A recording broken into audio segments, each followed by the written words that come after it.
The second group of NACI recommendations I would like to address are the booster doses for specific ages and populations that were announced by NACI last Friday. Nova Scotia will implement all of these recommendations that, as I said, were released last Friday.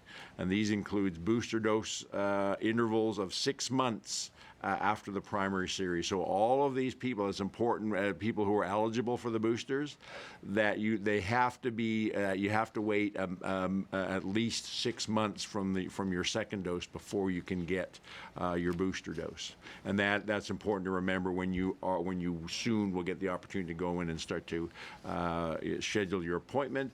It also means that naturally those who we had made a priority in our sequencing for the first series are going to be first in line for their booster dose. So the 80-year-olds will naturally be ahead of the 70 to 79-year-olds because they were first in line for their primary series. So we are going to start to offering booster doses for the following groups: people who are 80 and older, and then people who are 70 to 79.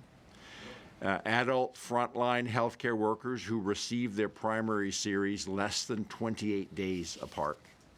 And that's the majority of our healthcare workers that we immunized in December and then January into February, who are frontline healthcare workers. We were using Pfizer, and the recommendation at that time was 21 days apart. So they're all will be eligible now to get an additional booster dose vaccine. People who have received 2 doses of AstraZeneca vaccine or the 1 dose of Janssen vaccine, it's recommended that they now get an additional dose of an mRNA vaccine. And in Nova Scotia, people who are in either of those situations will now be eligible for that additional dose of an mRNA vaccine. Because of, as I said, the sequencing, when we started the program, we started with healthcare workers. So we are going to be rolling out the booster doses in the coming weeks, starting with eligible healthcare workers, followed soon by anyone who's 80 plus, and then 70 to 79.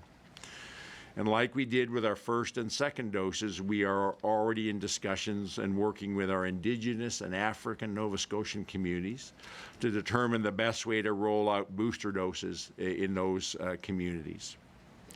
We expect to be able to start offering appointments for these boosters by the end of November.